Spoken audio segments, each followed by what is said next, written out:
আপনি যদি নিজেকে অর্থনৈতিকভাবে স্বাবলম্বী করতে চান এবং নিজের জীবনকে রঙিনভাবে গড়ে তুলতে চান, তাহলে এখনই সিদ্ধান্ত নিয়ে ফেলেন গার্মেন্টস বিষয়ে জর্ডান আসার জন্য।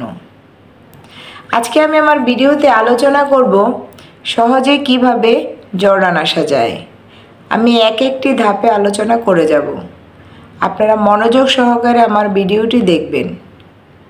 জর্ডানে আসার জন্য সর্বপ্রথম আপনার যে জিনিসটা লাগবে সেটা হচ্ছে একটা ডিজিটাল পাসপোর্ট। এখন আপনি কিভাবে ডিজিটাল পাসপোর্ট তৈরি করবেন? আপনি যে এলাকায় আছেন সেই এলাকার যে পাসপোর্ট অফিস আছে আপনি সেখানে যেয়ে যোগাযোগ করবেন। এখন পাসপোর্ট বানানোর জন্য আপনার কি কি লাগবে? সর্বপ্রথম লাগবে হচ্ছে আপনার ন্যাশনাল আইডি কার্ড, জন্ম নিবন্ধন এবং ছবি। তবে হ্যাঁ, মনে রাখবেন পাসপোর্ট তৈরি করার সময় অবশ্যই পাসপোর্টের ঠিকানা এবং আপনার জন্ম নিবন্ধন প্লাস হচ্ছে আপনার ভোটার আইডি কার্ডের সব কিছু যাতে একরকম হয়। যদি কোথাও নামের ভুল অথবা অন্য কোনো ভুল থাকে তাহলে সেই ক্ষেত্রে পরবর্তীতে যখন আপনি পাসপোর্ট রিনিউ করতে যাবেন তখন আপনি অনেক ভোগান্তির সম্মুখীন হবেন। তাই বুদ্ধিমানের কাজ হচ্ছে পাসপোর্ট তৈরি করার সময় সব কিছু পুরোপুরি খেয়াল করে করা। যখন আপনার পাসপোর্টটা তৈরি হয়ে যাবে তখন আপনাকে কি করতে হবে? আপনি যদি একজন অপারেটর হন তাহলে আপনাকে অবশ্যই গার্মেন্টসের সুইং মেশিনের কাজ জানতে হবে। কি মেশিনের কাজ আপনি জানবেন? প্রথমে আপনাকে জানতে হবে প্লেন মেশিনের কাজ, যাকে বলা হয় সিঙ্গেল নিডেল। প্লেন মেশিনের কি কাজ? যেমন পকেট জয়েন্ট, 1/4, জে স্টিচ, এ ধরনের যে প্রসেসগুলো আছে এগুলো আপনাকে জানতে হবে।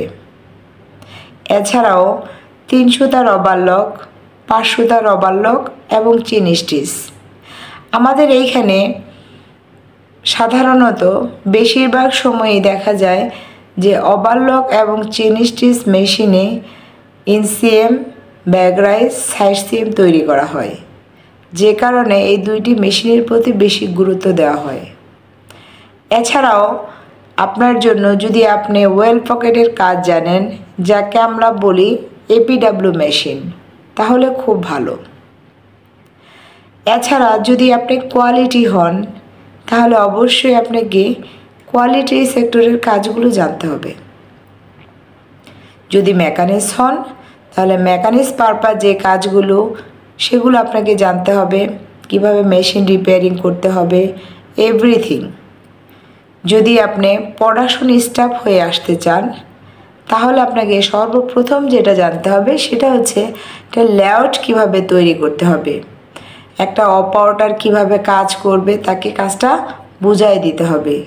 কিভাবে আপনি প্রতি ঘন্টার টার্গেটটা বের করবেন সেই কৌশল আপনাকে জানতে হবে। আপনাকে ইফিসিয়েন্সি সম্পর্কে আইডিয়া থাকতে হবে।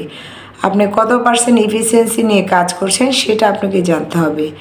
টোটাল কথা হচ্ছে যে একটা লাইন পরিচালনা করার জন্য যা যা করা দরকার একজন স্টাফের সেটা জানতে হবে।